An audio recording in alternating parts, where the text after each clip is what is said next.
Greetings, everyone. Pete Pardo here from Sea of Tranquility. Welcome to day number 7 of the stories behind the first time you heard that beloved album. I'm going to try and talk very quiet today because I lost my voice yesterday.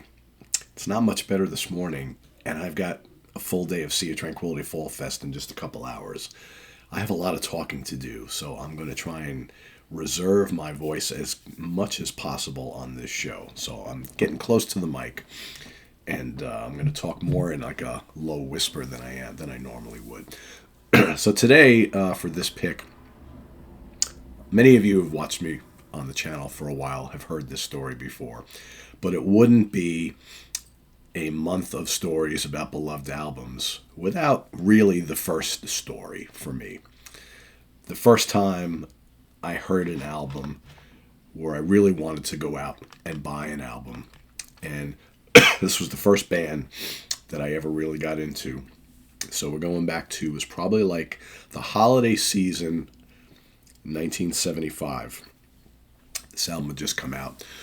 My parents had two very close friends that were good friends of the family. Claire and Harvey, and we all, as the two families, did a lot of things together. So they invited us over, my parents, my brother, and I, for dinner, like a pre-holiday dinner at their house in Goshen, New York. You know, we grew up in Goshen, and we went over there for the holidays, or for a holiday dinner. And they had a daughter. Her name was Vicky, and she was a few years older than me. So this is late 1975, so I'm almost 10. And we had dinner, the 7 of us had dinner, whatever. And then, of course, after dinner, the grown-ups want to sit and, they want to chit-chat and talk about whatever grown-ups talk about back in the mid-70s, right? So Claire was, like I said to Vicky, her daughter, it's like, oh, why don't you go take the boys upstairs and you guys can hang out in your room and, do whatever. So she's like, okay, cool. And like I said, I think Vicky, so I was about 10 or soon to be 10. And Vicky had to have been 15, I'm guessing, something like that. She was a teenager. I don't think she was driving yet, and so we went up to her room, and she's like, oh, I got this great new album. Maybe you guys would be interested. And at the time, I'm like, I'm not almost 10 years old. I'm not into albums yet. I love music. I listen to the radio a lot. Had some 45s and things, but I was not buying records at all. And she puts on Kiss Alive. And I remember, again, the LP, the big gatefold, right? And I'm looking at it. And my brother and I were looking at it. He's 3 years younger than me, so he was pretty little. But we were both like enormous comic book fans. Superheroes, and loved monsters and horror movies, and I was huge fan of the Universal monsters and Godzilla and King Kong and all that stuff. And I love science fiction, and like I said, I was into Spider-Man, the Fantastic Four, the Avengers, the Hulk, all that stuff. That was me. So I'm looking at this and I'm like, all right, wow, look at that makeup, look at those costumes, look at all the people, right? And then opening it up and seeing all the different photographs on the inside, and then like the one guy, the evil-looking guy. There's a picture of him. There's blood coming out of his mouth. What's that all about? Like, right? Looking at all this stuff, and I was like, wow. And then she played the album, and I had never heard anything like it before. Like I said, I was into radio music, which I loved. I was always a big music fan, but I wasn't latching onto bands as of yet, and I had never listened to anything remotely heavy. This really moved me, and it really moved my brother. And again, he was really young, but still, hey, I'm 6 years old, whatever. Or he may have just turned 7, because he's born on Halloween. I'm born in January, so it's like we're not fully 4 years apart, but because it's like his birthday's the end of the year, mine's the beginning. It's like 3 years and whatever. It doesn't really matter. But I was totally into this. And I remember and she was telling us all about the band, what they're all about, and all this kind of stuff. And we're just listening, and I'm like, this is amazing. And I'm hearing all these songs, right? At the time, and Rock and Roll All Night was kind of a big song. And I remember, like, after hearing this at her place, I would then start to notice that was being played on the radio and whatnot. But I remember listening to, like, Cold Gin, and I thought 100,000 Years. I thought it was spooky and scary. I loved, like, She and Parasite and Deuce and Strutter. I'm like, wow, this is great. So at some point in the evening, right, we're still up there doing whatever. And my parents are like, all right, we're getting ready to go. And I'm like, no, I want to listen to more of this.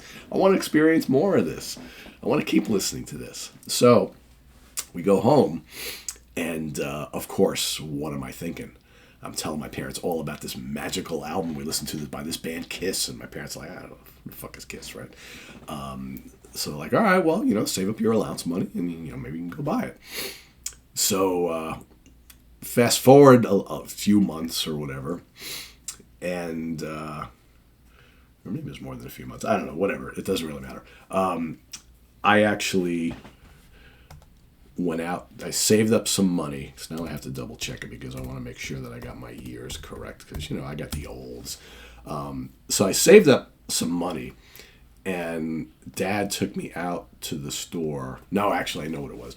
He didn't take me out to the store.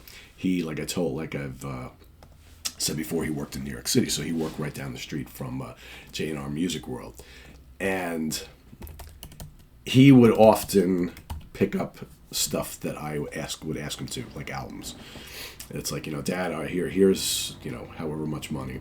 So I do have it correct. Okay. So again, like I said, this was probably like early December when this happened.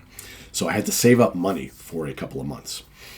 And in the late winter, early spring of 1976, I had just enough money, I thought, and I gave Dad, I said, okay, I think I have enough money here. Can you stop over at that record store by you, and can you get me Kiss Alive? He's like, okay, no problem. So I'm waiting for him to come home. I can't wait for him to get home. He comes home, he's got that yellow J&R Music World bag, and I'm like, yes, and I open it up. That's not Kiss Alive, Dad. It's like, no, they didn't have it in stock, but this is their brand new one. And it was Kiss Destroyer. So initially I was kind of like, all right, not really what I wanted, but if this is their new album, I guess it's cool, right? So instead of getting the one I really wanted, I got the brand new one, which had just come out March 15th, 1976, so just a few months later. And I fell in love with it, of course. So I had to wait a few months because then I actually went and saved up some more money and was able to get Kiss Alive shortly thereafter. So how I worked it back then is the first album I ever got by Kiss was Kiss Destroyer. The second was Kiss Alive, even though this is the first one I heard. And then I went out and got, was it Double Platinum? I bought this bright silver, I believe it's called Double Platinum. I went and bought that next. And then before you know it, picking up things like Rock and Roll Over and Love Gun, and then Kiss Alive 3, and then, the solo albums, and how it all goes. And then I went, of course, and got all the early albums and said, I don't need this Double Platinum nonsense. Give me the regular album. So, yeah, that's the whole story behind it. But, yeah, when you think you're getting one thing and you get something else, but then that something else turns out to be quite okay, and then what you originally wanted comes shortly thereafter. Because, you're a kid, you got to wait. You don't have any money. So it's like, it's not like today. It's like, that store didn't have it. Just go to the other store. Oh, they didn't have it. I'll go somewhere else tomorrow, right? It's like just unlimited resources and places to get things. But back then, it's like, you send your father somewhere to get something. He can't get it. He gets the next best thing. So not like he's going to call me on the cell phone and be like, hey, they don't have Kiss Alive, but yeah, you want this? It's like, no, he just said, all right. Because he probably asked the guy there, because my father don't know nothing about Kiss, right? Asked the guy there. It's like, well, we don't have that in stock, but they have a brand new album that just came out. It's like, oh, he'll like that. Of course. And then my father's probably looking at that cover, because, of course, they had no exposure to Kiss whatsoever. He's probably looking at this cover, and he's like, what is this all about? Who are these dudes, right? Yeah. That was only the beginning. Next, my bedroom is adorned with Kiss posters and pinups and ripped pages from magazines, and every inch is Kiss. And my parents were like, ugh, getting makeup, costumes for Halloween, and my parents had it up to here with Kiss, let me tell you. They never understood that at all. So, but we love them. That's all that matters. So anyway, that's my album for today, Kiss Alive. That is my story. Like I said, if you've heard it before, sorry for the repeat, but it's worth repeating because it's a great story and it's really my story. That is like that's the first big story for me. It always will be.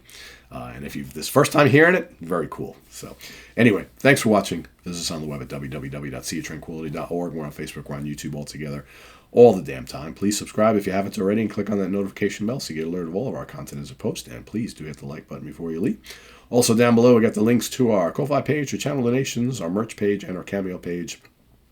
Thank you in advance for all your support there. We've also got the Sea Tranquility membership options. That's all down below, so go check those out. And hopefully I'll see some of you at SOT Fall Fest today. Tune in tomorrow. We got pick day number 8 coming up tomorrow, which I'm probably going to record right now because I don't know if I'll have any voice tomorrow, the way things have been going the last 24 hours. So I'm going to record that now. I'm going to be wearing the same Texas Chainsaw Massacre shirt, whatever. We've already got... Ranking the Albums has already been recorded with Grant and myself before the weekend, so that'll be up as well. So hope you all have a great rest of the weekend, and we'll see you soon. Take care. Bye-bye.